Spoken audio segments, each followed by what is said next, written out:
So heto na mga idol, tapos na ang mahabang pag-aantay ng mga LeBron fans at ng buong NBA world. Nakapagdesisyon na ang hari at pinili niyang dalhin ang kanyang talento sa koponan ng Philadelphia 76ers. Isipin nyo mga idol, kasama niya ang explosive rookie na si VJ Edgecomb, ang napakabilis na si Tyrese Maxey, ang two-way superstar na si Jaylen Brown at syempre ang dating MVP at halimaw sa ilalim na si Joel Embiid. Ito ay isang solidong lineup, kompleto, balanse at nakakatakot para sa kahit anong team. Ayon na rin mismo kay LeBron, naniniwala siyang matutulungan niya ang koponan ito para maging absolute contender ngayon sa liga. Matagal naging usap-usapan kung saan tatapusin ni LeBron ang kanyang makulay na karera. Maraming teams ang nagalok, maraming fans ang umasa, pero sa huli ang City of Brotherly Love ang nakakuha sa kanyang matamis na oo. Hindi biro ang naging desisyong ito. Kaya sa video natin ngayon mga idol, hihimayin natin ang malaking kaganapang ito. Pag-uusapan natin ang masinsinan kung bakit ang Philadelphia 76ers ang napili ni LeBron James. Aalamin din natin kung paano eksaktong makakatulong si LeBron sa sistema ng pili. Gaano kalakas at kabalanse ang kanilang starting five? Gaano kalalim ang kanilang roster pagdating sa second unit at bench players? At ang pinakamalaking tanong, makakayanan kaya nilang mag-uwi ng kampyonato this season? Kaya tara mga idol, diretso na tayo.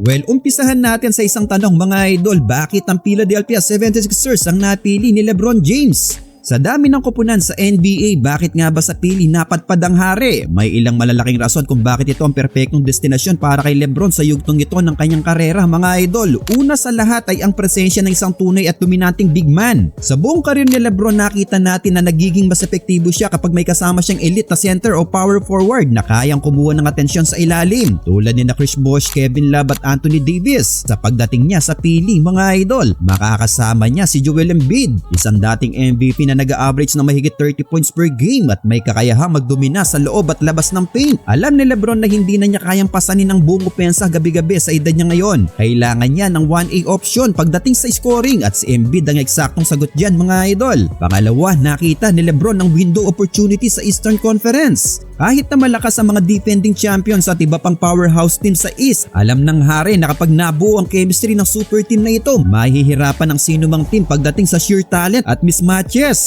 Ang front office ng 76ers ay gumawa ng paraan para magkaroon ng sapat na cap space at flexibility para mabuo ang ganitong klaseng roster mga idol. At hindi ito pinalampas ni LeBron. Gusto niyang manalo ng isa pang singsing bago tuluyang magretiro at ang pagpunta sa isang ready-made championship roster sa pili ang pinakalohikal na hakbang. Ngayon, pangalawang tanong mga idol, paano makakatulong si LeBron James sa sistema ng pili? Kahit na hindi na siya parehong high-flying athletic freak noong 2013 Miami Heat days. Ang pinakamalaking sandata ni LeBron ngayon ay ang kanyang basketball IQ at elite playmaking. Dito papasok ang malaking ambag niya sa sistema ng pili. Una, ang pacing at posibleng floor general. Sa mga nakaraang taon nakita natin kung paano nahihirapan ng Sixers sa half-court offense. Sa pagdating ni LeBron, mayroon na silang lehitimong floor general na kayang magbasa ng depensa ng kalaban in real time. Siya ang magiging pangunahing ball handler at facilitator na magsiset-up ng mga plays. Ibig sabihin nito mga idol, hindi na kailangan mag-dribble ng matagal ni Embiid at mas makakatakbo ng malaya sina Maxey, Edgecomb at Brown sa mga wings. Pangalawa, pick and roll, pick and pop nightmare. Isipin nyo ang pick and roll ni LeBron at Embiid. Kung mag-switch ang depensa, makakakuha si LeBron ng maliit na guard na madali niyang i-post up. O kaya naman makakakuha si Embiid ng maliit na defender na madali niyang mabuli sa ilalim. Kung itatrap naman nila si LeBron, madali niyang may papasa ang bola kay Embiid sa mid-range para sa isang libreng jumper. O kaya naman i-kick out sa labas para sa mga shooters na nakaabang. Isa itong unstoppable action na siguradong sasakit ang ulo ng mga opposing coaches mga idol. Pangatlo, transition offense. Well, kilala si LeBron sa pagbato ng mga laser-like outlet passes. Sa tuwing kukuha ng rebound si Embiid o LeBron, asahan nyo natatakbo agad sina Tyrese Maxey at VJ Edgecomb mga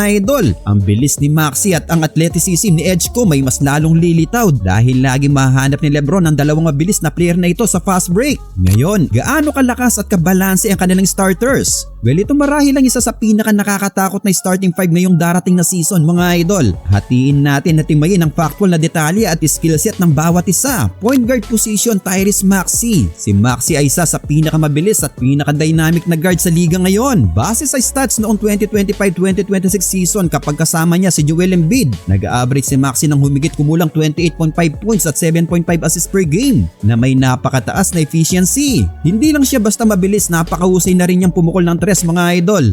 Nasa 37 to 39% mula sa labas at may signature floater games siya na mahirap i-block ng mga bigs. Sa lineup na ito, hindi na niya kailangang i-force ang issue dahil marami na siyang katandem. Magiging elite slasher at spot up threat siya kapag nakay Lebron ang bola. Shooting guard VJ Edgecombe, ang kanilang rookie sensation. Well, ang kanyang elite shooting at athleticism na may 38.5 inches vertical leap na nagpapakitang isa siyang disruptive na defender. Dahil maraming superstar sa starting five na ito, hindi kailangan ni VJ na humawak lagi ng bola. Ang role niya ngayon ay maging glue guy, dumepensa, tumakbo sa fast break, kumatake ng closeouts, tumira ng mga open shots at magbigay ng highlight dunks. Small forward Jaylen Brown ang nagpapanalo at nagpabalanse ng gusto sa lineup na ito. Bilang isang dating NBA champion at finals MVP, alam ni Jaylen Brown kung paano maging elite habang naglalaro sa isang sistema na may iba pang stars. Si Brown ang kukuha ng pinakamabigat na assignment sa depensa. Sa opensa naman, kaya niya magbigay ng 23 to 25 points gamit ang kanyang physical na pagdrive sa basket at napakaswabing mid-range pull-up. Ang pagiging two-way superstar niya ang magtatakip sa anumang butas sa perimeter defense ng pili. Power forward, syempre si LeBron James. Sa yugtong ito, pinakamaganda para kay LeBron na maglaro as a full-time stretch power forward. Hindi na niya kailangang habulin ng mga mabibilis na guards ng kalaban. Ang papel niya ngayon mga idol ay mag-organisa, kumuha ng rebounds at maging mismatch problem sa post. Kung malaking power forward ang babantay kay LeBron, gagamitin niya ang kanyang bilis para i-drive ito. Kung maliit naman, gagamitin niya ang kanyang natitirang lakas para i-post up. Well, sigurado namang mahahanap ni LeBron ang kanyang tamang posisyon para sa pili mga idol dahil sa tagal ba naman niya sa NBA. Kayang-kaya niyang mag-adjust kasama ang kanyang bagong mga teammates at siguradong magiging malaking tulong pa rin ng 41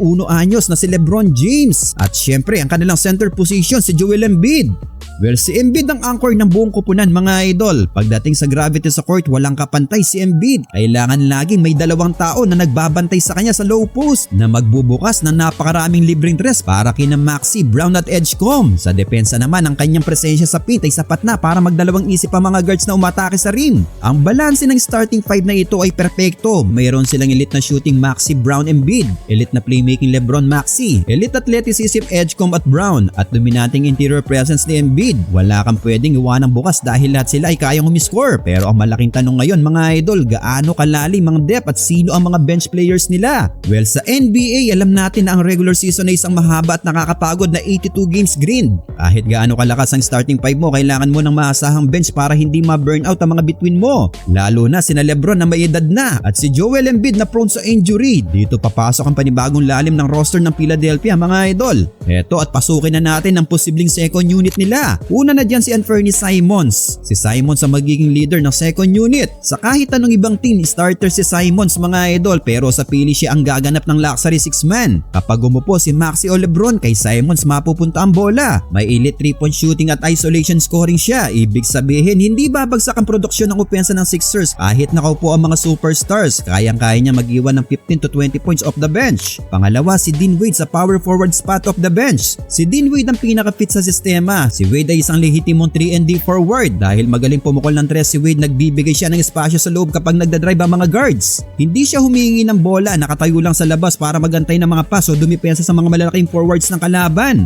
Nandyan din sila Dalen Terry at Ryan Rupert. Para sa backup guard wing spot, sina Terry at Rupert ang magpapasakit ng ulo ng mga katapat nilang guards. Pareho silang mahaba ang bias, mabilis ang paa at kilala sa kanilang pagiging pesting defender sa ball handlers. Kapag kailangan bigyan ng pahinga sina Edgecombe o Brown nang hindi nagsasakripisyo ang perimeter defense, silang dalawang ipapasok para manggulo at pumatay ng mga momentum ng kalaban. Nandyan din si Trendon Watford at Jabari Walker. Sina Watford at Walker ang magdadala ng kinakailangan pisikalidad at hustle sa second unit. Si Trendon Watford ay may kakaibang kakayahan bilang point forward mula sa bench. Kayang humawak ng bola, magbaba ng rebound at mag-set up ng plays. Si Jabari Walker naman ay isang energetic rebounder at interior defender na hindi natatakot makipagbalibagan sa ilalim para sa 50-50 loose balls. At ang backup center nila itong si Adem Bona. Sa center spot habang nagpapahinga ang MVP na si Joel Embiid, ang batang si Adem Bona ang magiging pangunahing backup. Si Bona ay kilala sa kanyang napakataas na motor, athletic shot blocking at rim running ability. Hindi kailangang i-post up si Bona, ang trabaho lang niya ay kumuha ng rebounds, mag-block ng tira at mag-finish ng mga alley-oop passes mula kay Simons at Watford. Ngayon ang huling tanong mga idol, makakayanan kaya nilang maging contender this season?